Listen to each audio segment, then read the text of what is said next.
Give me everything. Call an ambulance! Call an ambulance! But not for me!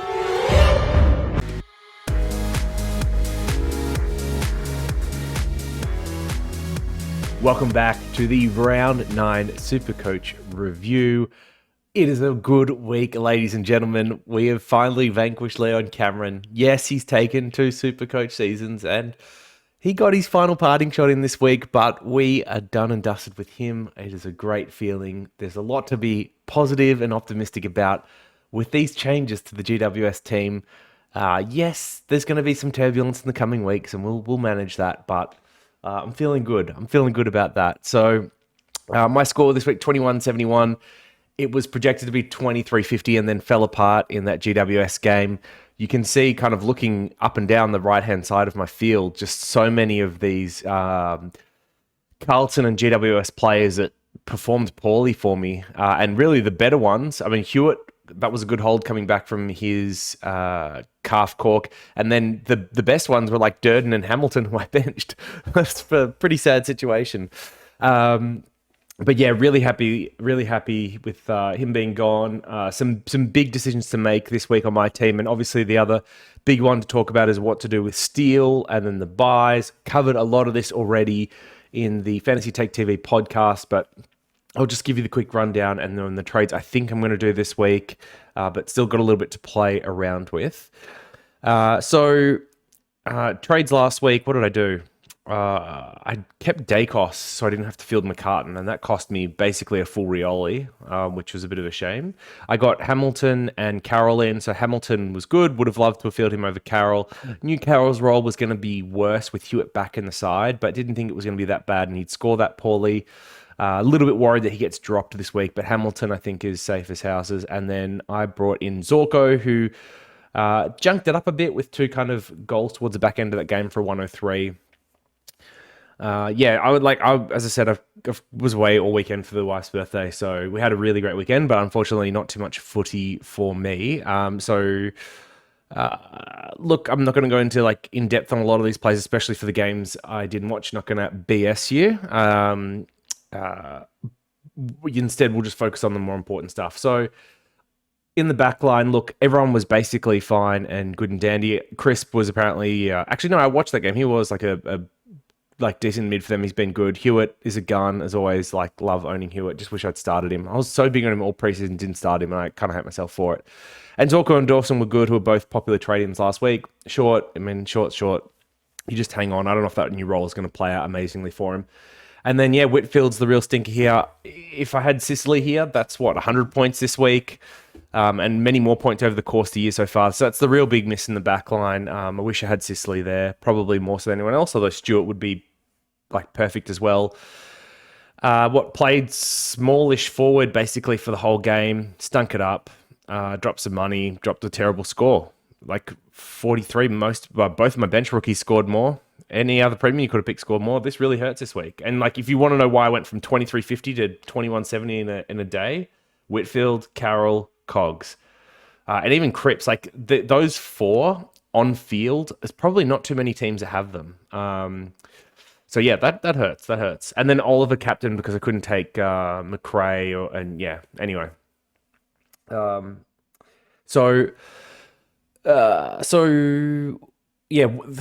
People will be asking, like, should I trade Whitfield? And I guess we should talk about, like, should I trade Cogs as well? Similar boat for me. They play West Coast. They've got a new coach this week. I think Whitfield, whose break-even's decent, it's 100 or 112, so he's not going to lose too much money if he plays poorly again. I think I hold this week and then, like, see how he goes and then make a decision on whether I trade him or keep him. And then Cogs is probably the same boat, although you're going to take a bigger loss on Cogs if it doesn't pan out just because he's got 146 break even. But I think I'm holding on both. We'll jump into that in trades. I think it goes to team by team situation. If you're the best thing for this week is to like use one of them with like a steal and you get 2 primos and you get Greg Clark or whatever, then go for it. I'm just not sure it's going to enable me to do better trades this week, which is what I care about. And then SDK and McCartan making good money now, which is great. I think DeConning you can probably trade out as early as next week. Just looking at the projections, which I appreciate it off screen a little bit, but I guess I'm protecting SuperCoach Plus's IP a little bit too. I don't know. They'll like that. Is it so like after this week, say he scores another 68, which would be a pretty big score. He goes up to 327k, has a break even of 32. And then the week after that, he'd maybe make another 6k and have a break even of 55. So like really next week he gets to 326k. I think that's a perfectly fine number to trade him out at. You might miss out on another 20 to 25k, but yeah, you'd be okay to get rid of him. The other option would be just to hold him to his buy and trade him out then if you don't like any of the rookie downgrades or don't need his money. And I think it's a little bit the same with McCartan. Like, oh, actually McCartan's better. He's scoring ceilings a little bit higher. So you can probably hold him a little bit longer. Maybe he gets to like 330, 340 in the next couple of weeks. Then you could move him on as well. But yeah, a lot of people have money there. They're moving nicely. In the mids, I captained the wrong demon, which happens. That's unlucky. And then all the premiums were pretty much fine, apart from Oliver, who could have been better, and Cripps, who could have been better as well. But Cripps had to play Ruck, which was a bit odd. So just monitor his role going forward. I think he should still be a top 8 mid, but we'll just wait and see. It's his first game kind of since he's, first game this year that he's played fully that hasn't been best on ground, which is, you can't be best on ground for every game of the year. But yeah, I think what will, where he'll balance out will be somewhere between what we saw at the start of the year and what we saw now. So still like having pegged at 110 plus for the year on.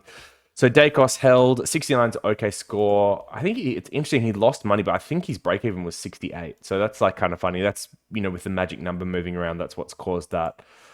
So he is someone that definitely can be traded this week. What's his break even? 75. Like it's not a bad break even. And it's definitely, he's had scores above that, like many scores above that. It's just Freo have been one of the better teams for restricting Supercoach scoring this year. And if Pendlebury's back and they push Dacos forward again, that's a pretty poor roll, especially against Freo. So yeah, I think this is a good week to trade him on.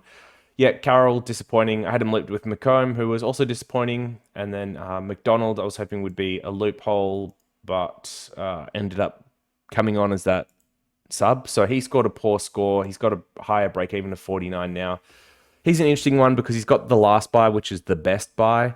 And he's got really good job security. He's already been rested, so he should play through that period. But he's not going to score you much more than 40 a week. So, like, do you keep him for a 40 a week, or do you just trade and figure out other players to field? I don't know. It's a bit of a tough one. McComb, I watched. A little bit of concern he gets dropped this week. I haven't checked the dogs board, but got less of the pill, and he had a fair few clangers early on. He still tries hard and finds the ball well and stuff like that, but I just could see a world where he gets dropped this week, which wouldn't be ideal. Wits is amazing. I missed so many good picks this year. Like, it's actually amazing how good my rank is, given how many good picks my starting team didn't have. So no Cripps, Hewitt. I didn't have Nick Martin. I didn't have the St Kilda Hayes. I didn't have Sicily, who I still don't. I still didn't have Brody. So I missed like 6 of probably the most important picks. And then the only one I hit on was Wits, really, and like Neil. But everyone had Neil. Like, yeah. So yeah, and I picked some of the stinkers as well, like Whitfield, Butters haven't really worked out. So got to go in. It's actually surprising my ranks held up this well. I guess this just kind of goes to show that if you stick with upgrading around the bad stuff, you can still kind of perform well even if you start with a bad team. And hopefully I can get myself into a decent enough position that I can climb during the buys and come home strong. But yeah, work to be done. Definitely not a good year. But yeah, Wits and Bruce are great. The best part is with Gorn dropping a poor score again on the weekend, I should be able to trade Bruce to Gorn during the first buy, and that gives me like a perfect buy coverage between these 3. So I'll always have 2 rucks playing through all 3 buys.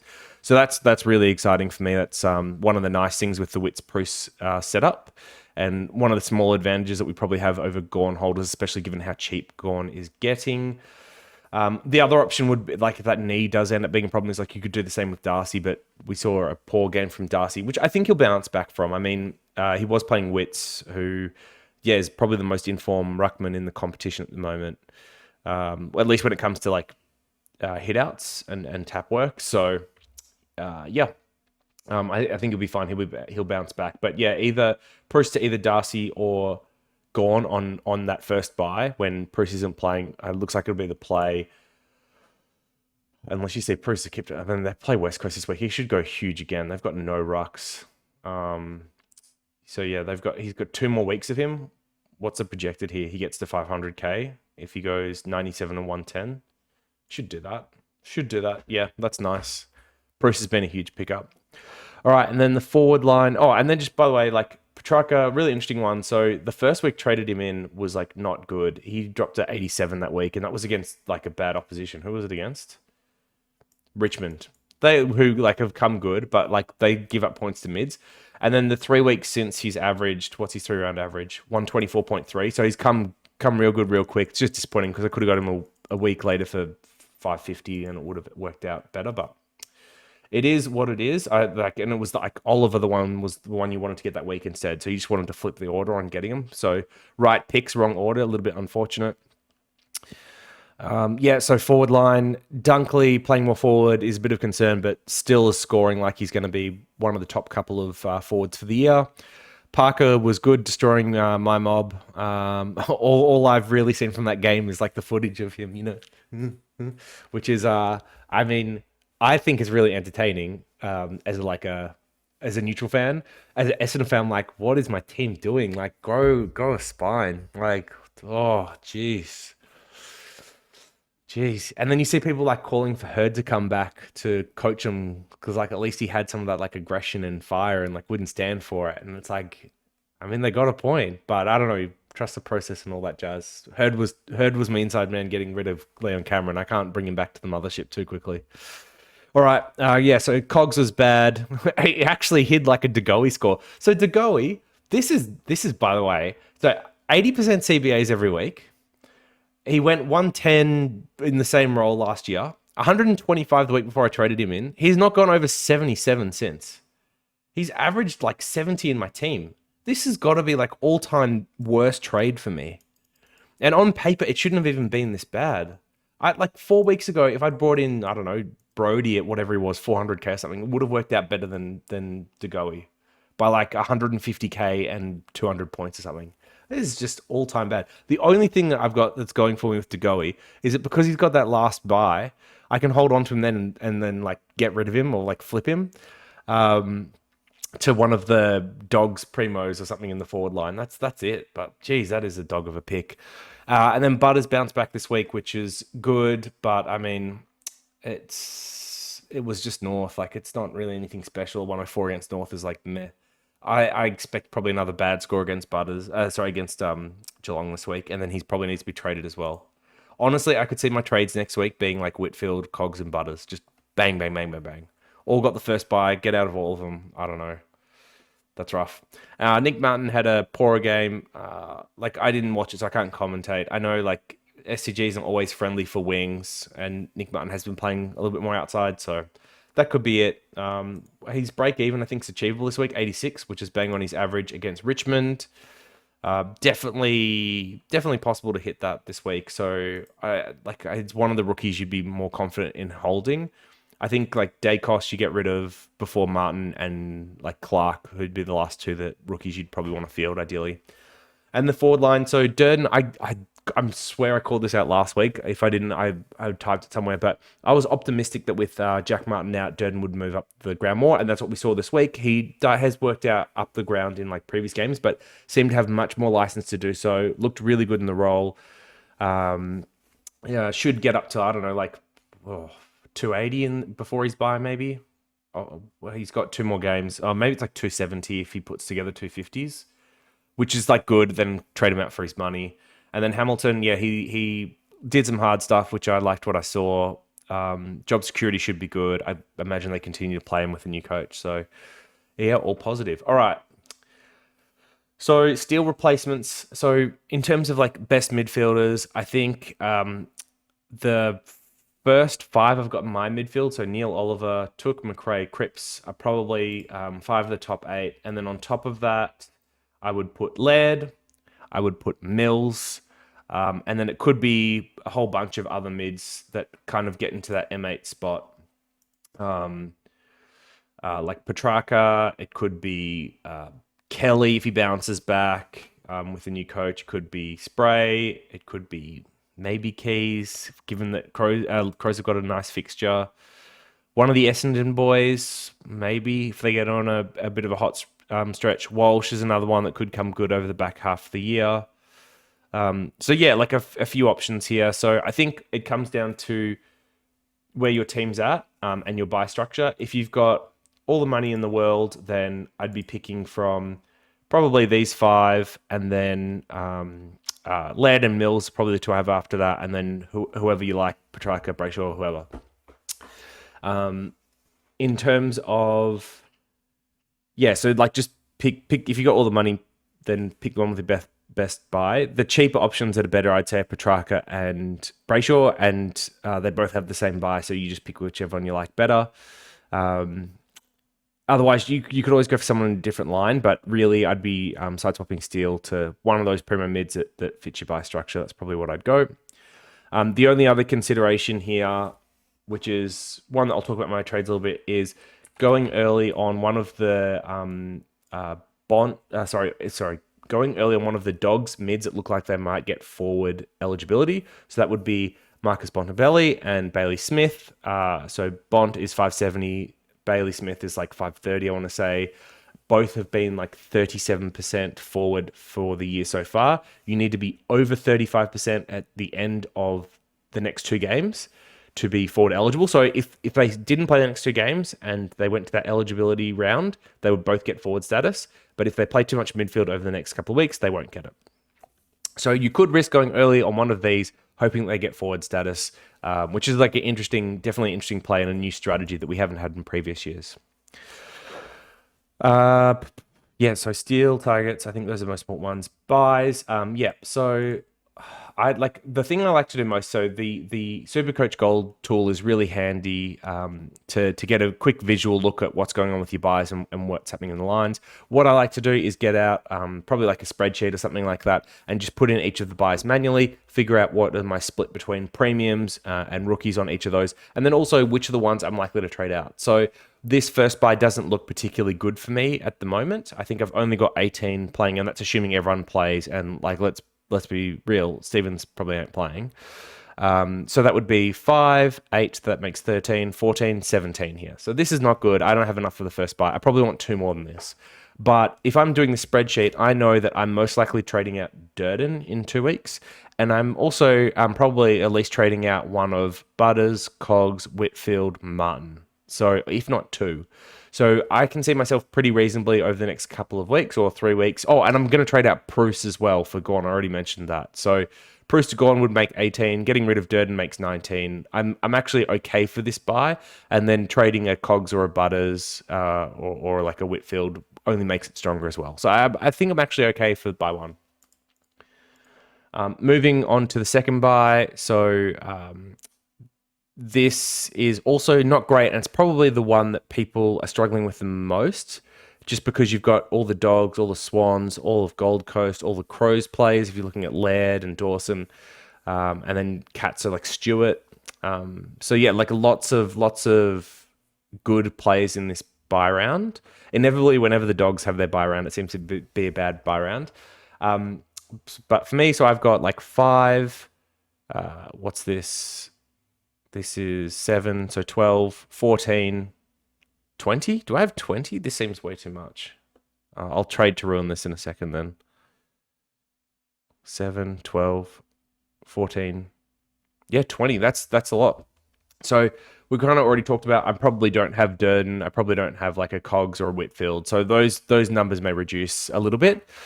But yeah, this buy looks okay for me. So I can potentially put in more players in this buy. And it not be a problem for me, which is good because I haven't got in like Greg Clark yet, who's got this buy. And I might be able to bring in another like Dog player and it work, or like a Laird and it would work. And then the last buy is fine for me, like completely fine. Full down back at the moment, full up forward, full in the rucks, down probably 1. So I'll trade out Dacos this week, and then I'll trade out McDonald over the buys if I don't trade him out this week as well. So this buy looks fine.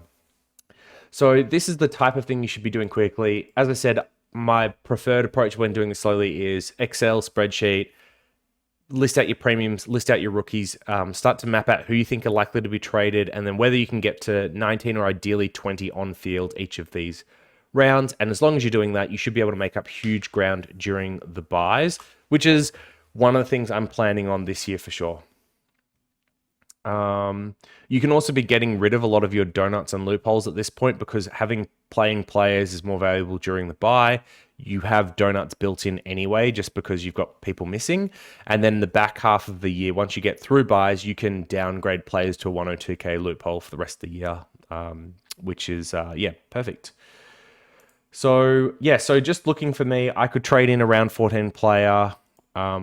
The only thing here is the midfield is probably the worst part for this, and I've got 3 primos here already with Neil, Oliver, and Petrarca. The first round, I definitely wouldn't want to bring in any primos for this, so that locks me. I mean, my back line is full anyway, unless I trade out Whitfield, but this locks me out of like a Doherty, Sinclair, whoever it may be. Even if I really like them as options, I probably just can't do it. And similarly, in the forward line, I probably can't stack anyone else here, even though there isn't really any good first round options. But it also does, I couldn't trade Durden to another round 12 buy rookie. It wouldn't work either. And then round 13, I can probably add 1 or 2 more here and it will be okay. But I wouldn't want to go overboard. Here. All right, so then trade priorities for me. The 2 big paths this week are, do I get rid of Cogs, Whitfield, Butters, Martin, these types? Or do I continue to upgrade around them and sort them out at the buys or during the buys, and get other players first, right? So let's have a look at these 2 trade scenarios, and we'll just figure out, I think, quickly what's better. Once again, this is the type of thing you should be doing with pen and paper. What do you project their scores to be, and which nets you more points on, and better cash gen? Like, that's the one you should be going for. Unfortunately for me, trying to predict what any of these Greater Western Sydney players are going to score is like terrible. It's so hard to do. And then the only other thing for my team as well, and you should be doing the same, is like getting bad rookies off the field. So I had to field Carroll this week. Ideally, I would have had Clark, and if I'd gone early on in, which I probably should have, rather than getting Carroll in hindsight, I would have had a better score again. So getting Carroll off the field and just having some combination of Dacos, Martin, and Greg Clark, they're the last rookies that you'd want on the field. Everyone else should be gone. If you've got McCartan at D6, that's fine as well. He's been good enough the last 2 weeks. Blues are a harder matchup on Friday, but you could always loophole it and see what happens, depending on who you've got. Okay.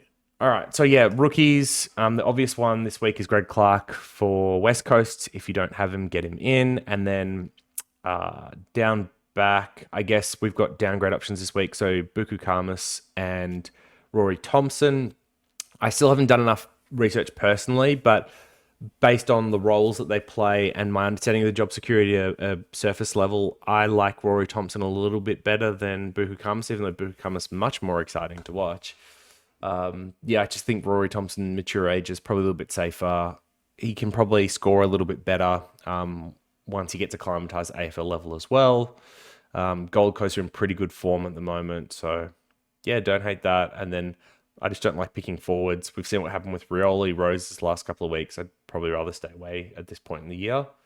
And most importantly, you want these players to be playing at the first buy, round 12, which is where people are going to have problems, where I'm going to have problems. And I am a little bit unsure if Kama still has his role in 3 weeks' time, where Thompson, I'm pretty sure will. I don't know. I think I'm only getting a 50 from these guys either way. But so I'd rather pick the job security in Thompson. I don't think you're going to be using him to cash out later. Maybe you are. Might be possible, but yeah. Okay, so who can I trade out or cash in for money? Firstly, we need to get rid of Carroll. Geez, I don't have a lot. So Dacos is one that can definitely go. I probably don't want to trade out McCartan or DeConning early. I'd probably wait a week. And I probably don't want to trade out Durden now. He's making money again. So I think what I want to do is trade Stevens. Doesn't seem like he's ever coming back. So if I trade Stevens like that, I can then move like to Conning and Martin. It doesn't matter, but I've got open the DPP, and I can get, let's call it Thompson for now, and let's call it Clark in the midfield. All right. So these have been my rookie trades here. And of course, boosting. So one more trade here, 363K. Yeah, like it's tricky. So I could put it on, McCartan or DeConning, get them up to a premium. But I think, sorry, here we go. Get this off. I mean, like we don't want Hamilton. So I think it's probably trade McDonald here early, which is not ideal. I think like holding him is probably better. But yeah, so 570K, I've got a few options here. So Keys is a nice schedule. I don't know if I trust him though. Brayshaw was ideally the one that I would have wanted, but I'd be stacking that fourth last buy premium, which I'm not sure. And I'm also going a little bit cold on him. Just, he hasn't scored great the last couple of weeks and he's had decently easy competition. So I'm not sure I love that. The last option here is to have a throw at the wickets. And put in Baslenka. So if he doesn't get forward eligibility in 2 weeks, this is a disaster for me.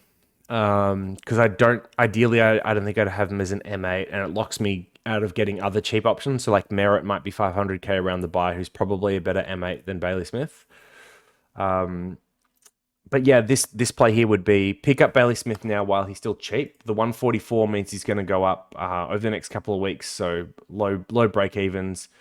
Dogs and then Gold Coast and then West Coast the next 2 weeks. Gold Coast have been quite formidable, so maybe he doesn't score well against Gold Coast, but he will against the Eagles, you would imagine. So bring him in now. Hope he plays enough forward the next 2 weeks, gets the eligibility. I think as long as he plays like 30% forward the next 2 weeks, he should be eligible. Just given with how the weightings have gone. And the last couple of games, I'm pretty sure he's been well over that. Like, I think last game was close to 50% forward time, based on what champion data did. So, yeah, so I'm considering doing this risk if I go down this path. And so what I've done is I've moved around a couple of the 200K rookies, go to different rookies, bring in Bailey Smith as like a cheaper value option. And then this leaves Clark at M8, Martin at F6. Great looking team. McCartan and like DeConning is bench cover or like Durden in these lines. And then McComb, Carroll, and Hamilton's all fine here. Not great if McComb and Carroll both get dropped in the same week. But yeah, like this is okay setup. All right, so this would be option one. And I think this is probably the path I'm more leaning towards. The other one I'd be silly not to at least consider is what happens if I move on like a Cogs, for example, this week, who's got a really high break even. Maybe I hold, maybe I even trade Whitfield. So let's just trade the big boys and see what we can do. So firstly, we'd be bringing in Clark, who's like the must-have, non-negotiable rookie for the week. But I would, I guess, be trading in other premiums. So I have to get a defender if I do this. So it probably would be King Sicily. So this is what makes this quite awkward for me and why these like traits haven't really worked out well, because I can't find a good value option in defense. Sicily's expensive. Stewart's expensive. Do I really want anyone else that isn't on the first buy? Bailey Dale? How many dogs can I fit in my side? We'll play around with both. So like Sicily. So if I go Sicily, then I either have to get what's his 540K forward. There's no forwards I like that I want. Like I'd want a last buy forward. And it's Will Brodie, who I'm not bringing in now. He just had his revenge game. I don't think he's doing that again. Lipinski's not a great option. I don't want him and Degoe. Geez, that's depressing. TT I'd consider after his buy. He's going to be so cheap. Oh my. Wow, 69. Really killed all GWS's scoring apart from Kelly on the weekend. That's crazy. Leon Cameron, you're a master, mate. So this would still be then Bailey Smith, I think, is like the only option. Why is it? Oh yeah, sorry. McDonald would need to go forward. So let's do this. So with this trade, I obviously have a much better defender here. So going from Whitfield to Sicily. In the midfield, I end up with the exact same midfield that I had before, but in the forward line, I have to run one of Hamilton, Durden, or McDonald. So I'm playing a weaker rookie this week if I do this. So it's like Hamilton and Sicily versus Cogs and Whitfield. Who scores more? That's like the equation you have to quickly do. At their averages, like Sicily and Hamilton is what, 175. Cogs and Whitfield are like 165. So this probably nets me more points than holding them. But I keep McDonald and Stevens. I pass on Thompson. This is not terrible. Not terrible. I mean, that back line looks really nice now. That last buy hurts a little bit. It's okay, though. That's okay. How's the first buy look? 6. Full. First buy is, like, reasonable, I think. 6, 8, 14, 16, 20. Yep, that'll be fine. I've still got more trades to make as well. Middle buy is not good in the midfield. But this is not going to be good regardless. Oh, wait, unless I trade out Stevens, which would still need to be traded out next week. Because the other trades I was doing, you still get these 4 in here. Full forward line, though. So 6, 8, 13.